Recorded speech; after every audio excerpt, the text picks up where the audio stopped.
might not be going so well with that. So, what's up with Sam and his future with women? Is he gonna find a nice girl?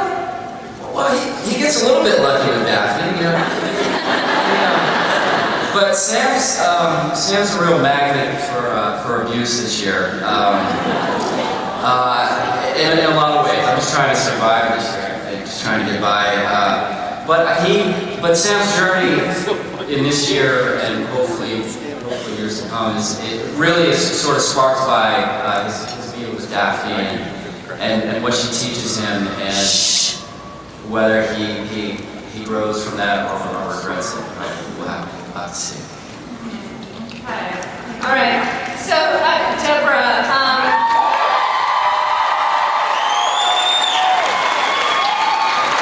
when we talked on set, you were telling me, this is really it's your first big television gig. You're not far out of USC, and you were telling me that this cast has really been helpful to you in making a transition into working in television. Can you give us an example of a particular scene, maybe that this audience has already seen, where someone in the cast was sort of a mentor to you or helped you get through something tough? Sure. Well, I tend to be kind of a nervous person. In fact, I will warn you all right now, I'm a little bit nervous, so I'm currently picturing all of you in your underwear. But I remember in episode 4, Alan had written these beautiful words, and I was very, very sick. I had 102 temperature, and I had completely lost my voice. And I remember working on that and feeling like a total failure, like I wasn't able to give what I wanted to give to it for Alan and everyone who worked on it. And I was doing a scene with Steve and Anna and Jim, and all of them were just so supportive, and they said, you can be quiet when we do our sides, you don't have to use your voice right now. And I go off in the corner and do a lot of old school theater exercises and just squeezed it out when I got up there. But for me, it's that moral support that really helped me. Okay, all right.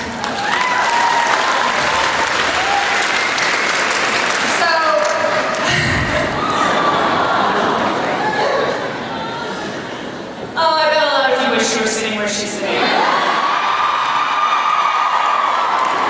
So, Alexander,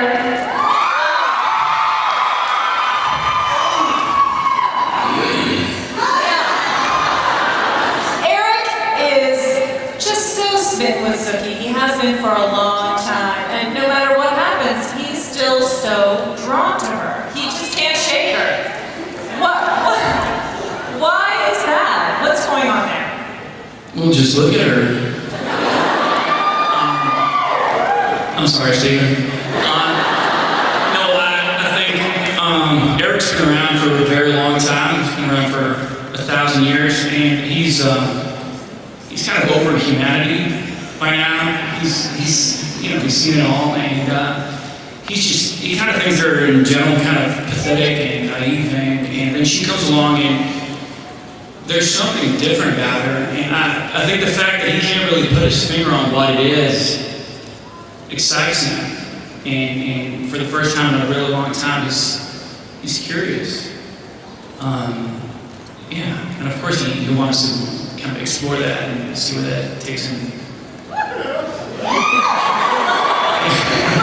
see where that goes. Well, Eric is curious. I know a lot of you are curious too. So what we're going to do now is take questions from the audience. I know that some of you have been waiting for a very long time to ask. So we're ready for those. If you on the floor are ready to go. This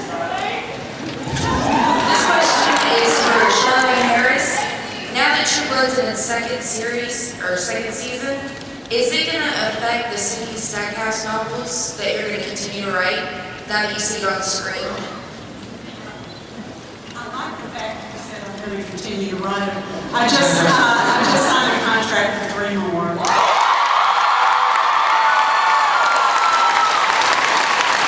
So that will get us up to, I think, 2014.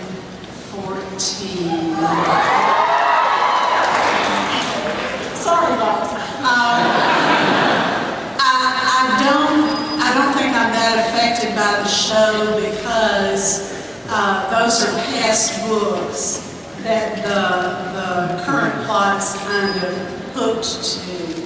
And I'm way beyond that now. Things have changed. You know, in my books, Eric's got a completely different maker from the maker of the show. There are all kinds of changes. But I hope that you all see it as a great opportunity to have two different entertainment experiences.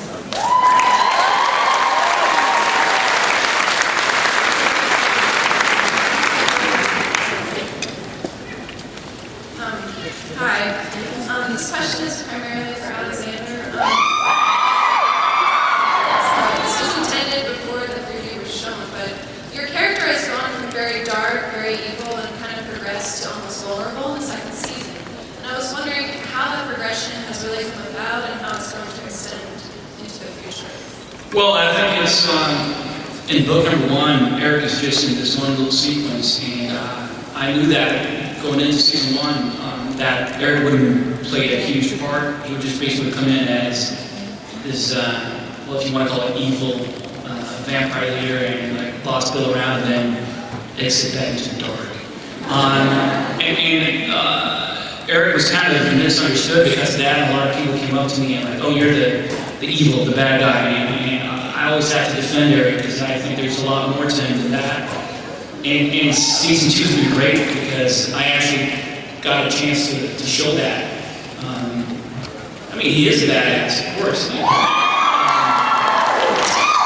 But I'm just happy to, because I mean, as an actor, you can't play the same note for 2 years. You have to show different layers and go deeper and show that there's more to the character than that. And I've had fun this season. I've actually been able to show that he does have a sensitive side, a loyal side, and he doesn't care for a lot of people and not for a lot of vampires either, but the ones he cares about, he's very, very, very loyal and devoted to.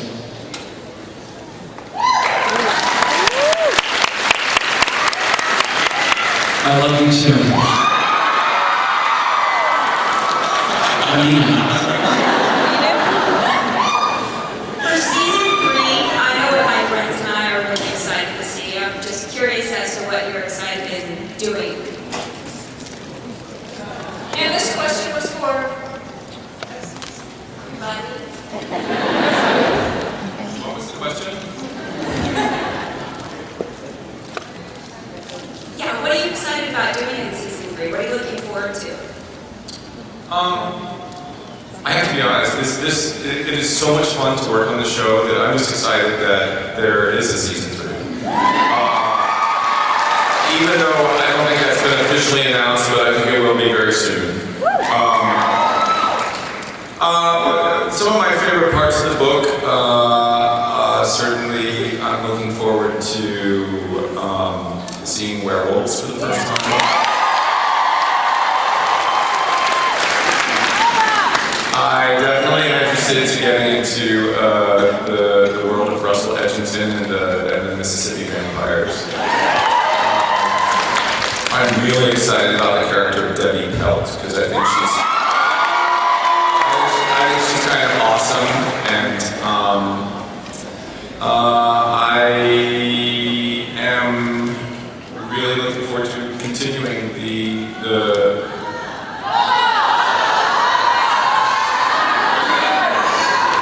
Unfortunately, I cannot figure out a way to put Bowen in the show without it taking us out of the show. He works so well in the books because you can imagine that it actually is Elvis. But if we put him in the show, it's going to be an Elvis impersonator, and there's something going to be kind of cheesy about that.